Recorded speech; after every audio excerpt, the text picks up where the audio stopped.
پیارے بھائی اور بہن، میں یقین کرتا ہوں کہ آپ لوگ سب تیار رہیں گے خدا کے کلام کو سننے کے لیے۔ اب ہم باب 7 اٹھائیں گے۔ تو دوست، اب ہم متی کی انجیل باب 7 شروع کریں گے۔ آیت 1 اور 2 پڑھیں گے۔ لکھا ہوا ہے، عیب جوئی نہ کرو کہ تمہاری بھی عیب جوئی نہ کی جائے، کیونکہ جس طرح تم عیب جوئی کرتے ہو اسی طرح تمہاری بھی عیب جوئی کی جائے گی، اور جس پیمانے سے تم ناپتے ہو اسی سے تمہارے واسطے ناپا جائے گا۔ میرے دوست، انسان کی یہ فطرت ہے کہ عیب جوئی کرنا، دوسروں کے بارے میں بولنا، دوسروں کا فیصلہ کرنا۔ مگر افسوس کی بات یہ ہے کہ انسان دوسروں کے بارے میں تو بولتا، مگر خود کو نہیں دیکھ لیتا کہ خود میں کیا کیا کمزوریاں ہیں۔ ہم کو معلوم ہونا چاہیے کہ ہر انسان میں کمزوریاں ہیں، اور وہ کمزوریوں کو گننے بیٹھیں گے تو گنچ نہیں سکیں گے۔ مسیحیاں ہم کو ایک اچھی صلاح دے رہے ہیں کہ ہم کسی کی بھی عیب جوئی نہیں کرنا۔ اگر کریں گے تو ہم بھی بچنے والے نہیں ہیں، ہمارے پہ بھی یہ لاگو ہو جائے گا۔ یسوع مسیح کا بولنے کا مطلب یہ ہے کہ دوسروں کے بارے میں فیصلہ کرنے سے اپنے دلوں میں جھانک کے دیکھو کہ ہم کیا ہیں۔ آیت 3 پڑھیں گے۔ مسیح بولتے ہیں، تو کیوں اپنے بھائی کی آنکھ کے تنکے کو دیکھتا ہے اور اپنی آنکھ کے شہتیر پر غور نہیں کرتا؟ دوست، جب ہم دوسرے پہ انگلی اٹھاتے ہیں تو ہم یہ بھی دیکھنا چاہیے کہ 3 انگلیاں ہمارے بھی طرف اشارہ کر رہی ہیں۔ ایک انگلی تو سامنے والے پہ اٹھا رہی، مگر 3 انگلیاں جو ہیں ہمارے طرف بھی اٹھ رہی۔ تو وہ ایک انگلی آنکھ کا تنکا ہے اور 3 انگلیاں شہتیر ہیں۔ تو دوست، بہتر یہ ہے کہ ہمارا خاموش بیٹھنا اچھا ہے بجائے کسی پہ انگلی اٹھانے کا۔ یہ پکی بات ہے کہ ہمارے اندر سے حکی پیدا ہوتی دوسروں کی شکایت کرنے کے لیے، لیکن اگر اس وقت ہم اپنے آپ کو سنبھالیں اور اپنے آپ کو روکیں تو ہم کسی کی شکایت کرنے سے بچ سکتے ہیں۔ ہم اپنا منہ بند کر لے کے سب سے پہلے اپنے آپ کو دیکھنا کہ ہم دوسروں پہ انگلی اٹھانے سے پہلے ہمارے اندر کیا کمزوریاں ہیں۔ آیت 4 اور 5 میں مسیح بولتے ہیں، اور جب تیری ہی آنکھ میں شہتیر ہے تو تو اپنے بھائی سے کیوں کر کہہ سکتا ہے کہ لا تیری آنکھ میں سے تنکا نکال دوں؟ اے ریاکار، پہلے اپنی آنکھ میں سے تو شہتیر نکال، پھر اپنے بھائی کی آنکھ میں سے تنکے کو اچھی طرح دیکھ کر نکال سکے گا۔ تو دوست، سب سے پہلے اپنے دل کی صفائی ہونا۔ اپنے میں دنیا بھر کی کمزوریاں رکھ لے کے دوسروں کے طرف اشارہ کریں گے تو یہ اچھی بات نہیں ہے۔ تو یہاں جو ہے ہم کو سنبھل کے رہنا ہے۔ حالانکہ مسیح ہم کو صاف صاف بتائیں کہ ہم کسی کے بھی فیصلے کر کے نہیں بیٹھنا ہے، بلکہ انہوں ہم کو یہ بھی بتاتے ہیں کہ ہم ان کے پھل کے ذریعے سے ان کو جانچنا چاہیے، بلکہ ان کے پھل کے ذریعے سے ہم ان کو پہچان سکتے ہیں۔ ایک صاحب جو ہیں بولنے کو لگے کہ میں کسی کے فیصلے کرنے نہیں بیٹھا ہوں، بلکہ میں پھل کا جانچنے والا ہوں۔ بولنے کا مطلب یہ ہے کہ ہم مسیح بھائی کے چال چلن سے جانچ سکتے کہ وہ اپنے زندگی میں پھل لا رہے ہیں یا نہیں۔ آیت 6 میں مسیح بولتے ہیں، پاک چیز کتوں کو نہ دو اور اپنے موتی سوروں کے آگے نہ ڈالو، ایسا نہ ہو کہ وہ انہیں پاؤں کے نیچے روندے اور پلٹ کر تمہیں پھاڑیں۔ تو پیارے دوست، اب ہم کو یہ جانچنا ضروری ہے کہ کون کتے ہیں اور کون سورا ہیں۔ یہاں جو ہے مسیح 4 پاؤں کے جانوروں کے بارے میں نہیں بول رہے ہیں، یاد رکھو۔ تو جب مسیح یہ بولتے ہیں کہ پاک چیز کتوں کو نہ دو اور اپنے موتی سوروں کے آگے نہ ڈالو، تو یہاں ہم کو جانچنا ضروری ہے، یہاں ہم کو پرکھنا ضروری ہے۔ ہم ان کے سامنے کلام نہیں پیش کرنا جو کلام کو دھتکارتے ہیں۔ لوگ ہیں جس کو کلام کی قدر نہیں ہے۔ آپ جیسا کلام بولنا شروع کرتے ہیں تو آپ کی ہنسی اڑانا شروع کرتے۔ اس وقت آپ جان لینا کہ ان کو کلام سے کوئی دلچسپی نہیں ہے۔ اس وقت ہم رک جانا چاہیے اور خدا کے کلام دینے میں آگے نہیں بڑھنا۔ یہ ہوگا۔ اب ہم آیت 7 اور 8 پڑھیں گے۔ مسیح بولتے ہیں، مانگو تو تمہیں دیا جائے گا، ڈھونڈو تو پاؤ گے، دروازہ کھٹکھٹاؤ تو تمہارے واسطے کھولا جائے گا۔ پیارے بھائی بہن، لوگوں کے ساتھ کیسا ملاقات کرنا خدا کے فرزندوں کے لیے ایک بہت بڑی مصیبت ہے۔ یہ دنیا میں اچھے لوگ ہیں جن کو ہماری ضرورت ہے، جو چاہتے ہیں کہ ہم ان کے لیے دعا کریں، جو چاہتے ہیں کہ ہم ان کو روحانی مدد دیں۔ مگر چند لوگ ہیں جو دیکھنے میں اوپر سے اچھے نظر آئیں گے مگر اندر سے بدماش، جو ہم کو برباد کر دینا چاہتے ہیں۔ تو اب سوال یہ پیدا ہوتا ہے کہ ہم ان کو کیسا پہچاننا؟ اس کا جواب ہے، مانگو، ڈھونڈو اور کھٹکھٹاؤ۔ یہ سوال کا جواب یہ ہے۔ ایک کلیسیا کے پادری 21 سال سے اپنی کلیسیا چلا رہے تھے۔ ان کے گھر سے عبادت خانہ کافی دور تھا۔ ان کو عبادت خانے کو پہنچنے کے لیے 30 منٹ لگ جاتے تھے، اور اس وقت انہوں خدا سے دعا کرتے تھے کہ خداوند، میں آج چند لوگوں سے ضرور ملوں گا جس کو میں نہیں جانتا، مگر خداوند تو میری مدد کر کے ہر ایک سے میرے کو کیسا پیش آنا ہے۔ چند لوگ میرے سے خوشی کے ساتھ ملنا چاہیں گے اور چند لوگ میرے پہ چھرا بھونکیں گے۔ میرے دوست، یہ پادری بتاتے ہیں کہ کتنے مرتبہ لوگاں ان کو بے وقوف بنائے ہیں۔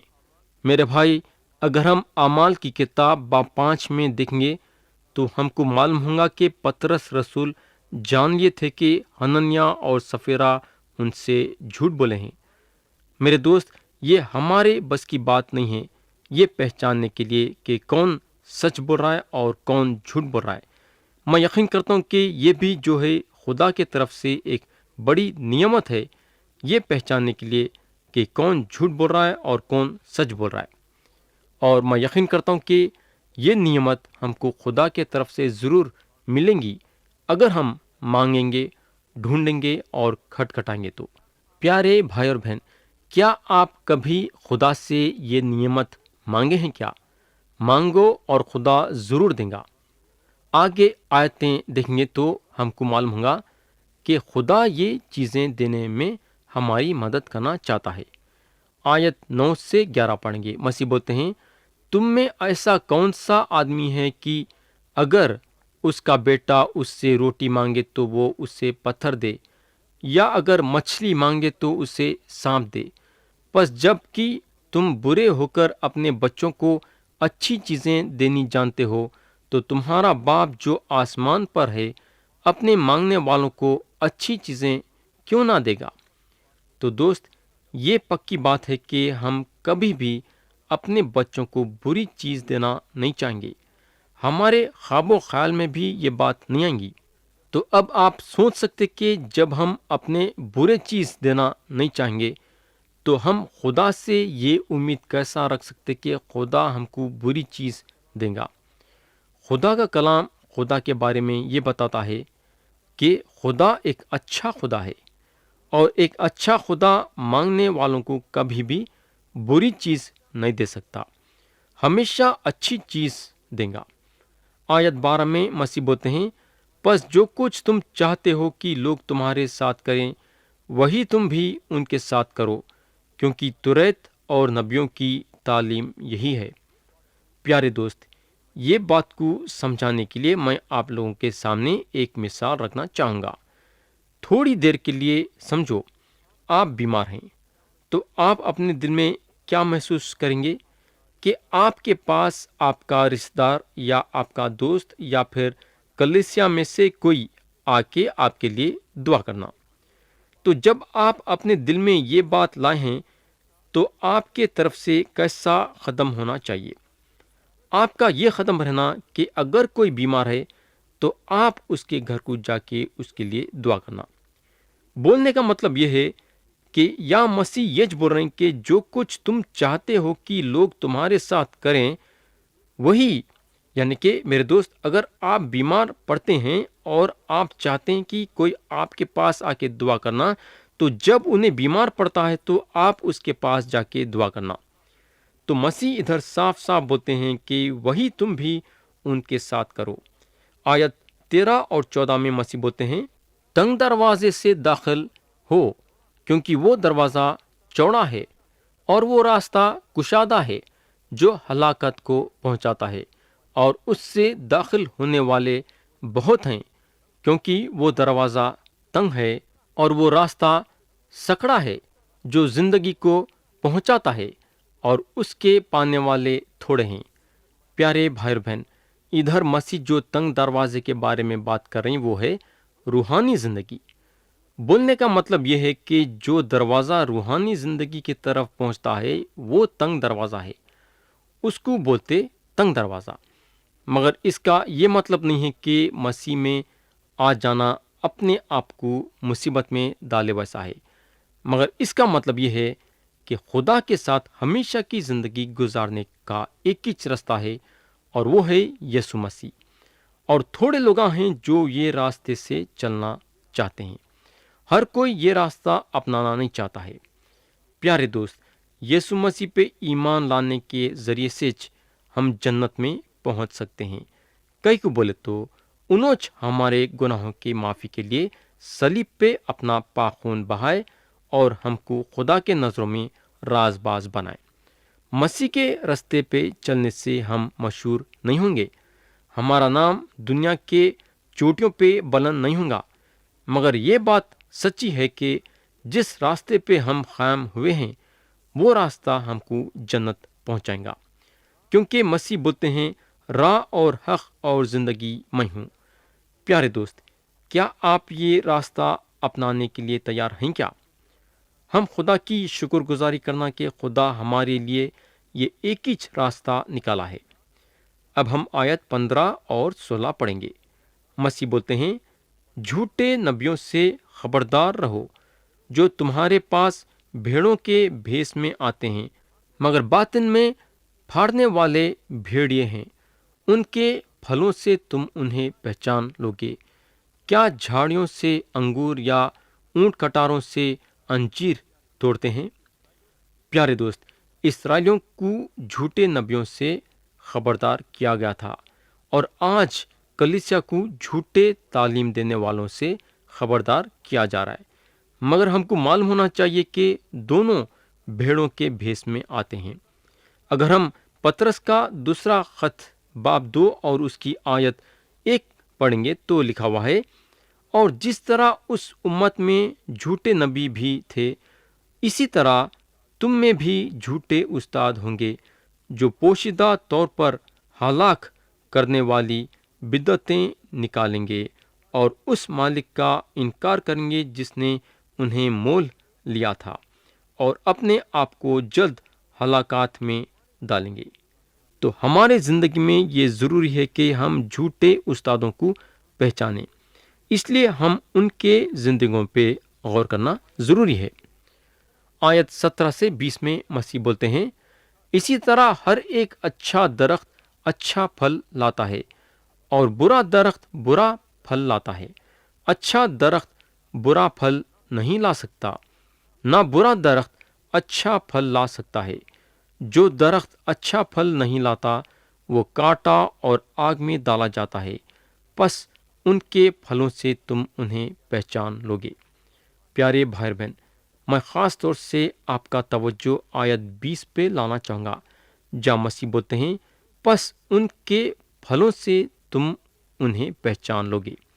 ہم جو ہیں استادوں کے بات چیت سے جو وہ کلام دیتے ہیں پہچان لینا۔ اب آپ شاید سوال کریں گے کہ کیسا پہچانا؟ استاداں جو بولتے ہیں وہ چیز ہم ان کی زندگی میں دیکھنا کہ جو ان لوگ بات چیت کرے ہیں ان کے زندگی سے ملتی جھلتی ہے کیا۔ بولنے کا مطلب یہ ہے کہ محبت کے بارے میں بات کرتے ہیں اور پھر لوگوں کو گالیاں دیتے ہیں تو یہ جھوٹے استاداں ہیں۔ کئی کو بولے تو جو چیز کی ان لوگ منادی کر رہے ہیں وہ چیز ان کے زندگی سے نہیں مل رہی ہے۔ پیارے دوست، جیسا جھاڑ اپنے مطابق پھل دیتا ہے، ویسا ایک اچھا استاد اپنے چال چلن کے ذریعے سے اور اپنی بات چیت کے ذریعے سے ظاہر کرتا ہے کہ اس کی تعلیم اس کی زندگی سے ملتی ہے۔ آیت 21 پڑھیں گے۔ مسیح بولتے ہیں، جو مجھ سے اے خداون کہتے ہیں، ان میں سے ہر ایک آسمان کی بادشاہت میں داخل نہ ہوگا، مگر وہی جو میرے آسمانی باپ کی مرضی پر چلتا ہے۔ تو یہاں مسیح ہم کو خاص طور سے بولتے ہیں، ہر کوئی آسمان کی بادشاہت میں داخل نہیں ہو سکتا، مگر انہیں داخل ہو سکتا جو میرے آسمانی باپ کی مرضی پہ چلتا ہے۔ دوست، تھوڑے لوگاں ماہر ہیں بڑے بڑے بول بولنے سے، مگر یہ بڑی بول خدا کے نظروں میں قبول نہیں ہو سکتی۔ اور ایک چیز پہ ہم کو جو غور کرنا ہے وہ یہ ہے کہ ہر کوئی جو جنت کے بارے میں بات کرتا ہے، ضروری نہیں ہے کہ انہیں خدا کے بادشاہت میں داخل ہوں گا۔ ہم کو معلوم ہونا چاہیے کہ یسوع مسیح ہمارے بڑے بولوں سے بھی ہمارے چال چلن پہ نظر رکھتے ہیں۔ مسیح چاہتے ہیں کہ ہم سچائی کے بارے میں، آسمان کی بادشاہت کے بارے میں بات کرنے کے ساتھ ساتھ سچائی کے مطابق چلنے کی عادت بھی رکھنا چاہیے۔ مسیح ہمارے بات چیت کے ساتھ ساتھ ہمارے زندگی پہ بھی غور کرتے ہیں۔ تو دوست، آج ہم سب اپنے اپنے دلوں کو جانچنا ہے، یہ دیکھنا ہے کہ بات چیت کے ساتھ ساتھ چال چلن میں بھی ہم برابر ہیں یا نہیں۔ آیت 22 اور 23 میں مسیح بولتے ہیں، اس دن بہت تیرے مجھ سے کہیں گے، اے خداون، کیا ہم نے تیرے نام سے نبوت نہیں کی، اور تیرے نام سے بدروں کو نہیں نکالا، اور تیرے نام سے بہت سے معجزے نہیں دکھائے؟ اس وقت میں ان سے صاف کہہ دوں گا کہ میری کبھی تم سے واقفیت نہ تھی، اے بدکارو، میرے پاس سے چلے جاؤ۔ پیارے بھائی بہن، مسیح ادھر وہ لوگوں کو ابھارے ہیں جو اپنے آپ کو مذہبی سمجھتے ہیں، یعنی کہ مسیح ان لوگوں کے طرف اشارہ کر رہے ہیں جو اپنے آپ کو مذہبی بولتے، مگر جہاں ذاتی رشتے کی بات پیدا ہوتی ہے تو ان کا تعلق مسیح کے ساتھ نہیں ہے۔ میرے دوست، عدالت کے دن یعنی کہ مسیح عدالت کرنے کے لیے آئیں گے تو ہمارا رشتہ مسیح کے ساتھ، ہمارا ان کو منجی کے طور پہ قبول کرنا، ہماری فرما برداری گنے جائیں گی۔ کئی لوگ یہ سوچتے ہیں اگر ان لوگ اچھی زندگی گزاریں گے اور مذہبی بنیں گے تو ان کو روحانی زندگی ملیں گی، مگر ہم کو معلوم ہونا چاہیے کہ ہمارا رشتہ جو مسیح کے ساتھ ہے وہ گنا جائے گا۔ آپ مسیح کے ساتھ ذاتی طور سے رشتہ نہیں جوڑیں گے اور بولیں گے کہ میں آپ کے نام سے نبوت نہیں کر رہا تھا کیا، یا پھر آپ کے نام سے بدروں کو نہیں نکال رہا تھا کیا، یا پھر آپ کے نام سے معجزے نہیں کر رہا تھا کیا؟ میرے دوست، یہ نہیں چلتا، بلکہ مسیح کو آپ چاہیے مسیح کو۔ آپ کا رشتہ ذاتی طور سے ان کے ساتھ ہونا ضروری ہے۔ تو پیارے بھائی اور بہن، کیا آپ کا رشتہ مسیح کے ساتھ ذاتی طور سے ہے کیا؟ اب ہم آیت 24 اور 25 پڑھیں گے۔ مسیح بولتے ہیں، پس جو کوئی میری یہ باتیں سنتا اور ان پر عمل کرتا ہے، وہ اس عقل مند آدمی کی مانند ٹھہرے گا جس نے چٹان پر اپنا گھر بنایا، اور میں برسا اور پانی چڑھا اور آندھیاں چلی اور اس گھر پر ٹکریں لگی، لیکن وہ نہ گرا کیونکہ اس کی بنیاد چٹان پر ڈالی گئی تھی۔ پیارے بھائی بہن، اگر آپ مسیح کے پاس آئے ہیں تو مسیح آپ کے بنیاد ہیں۔ کئی کو بولے تو اگر ہم کورنتھیوں کے نام پولس رسول کا پہلا خط باب 3 اور اس کی آیت 15 دیکھیں گے تو لکھا ہوا ہے، کیونکہ سوا اس نیو کے جو پڑی ہوئی ہے اور وہ یسوع مسیح ہے، کوئی شخص دوسری نہیں رکھ سکتا۔ میرے دوست، اگر آپ مسیح میں ٹیکا لیں گے تو آپ کی بنیاد مسیح میں رہیں گی۔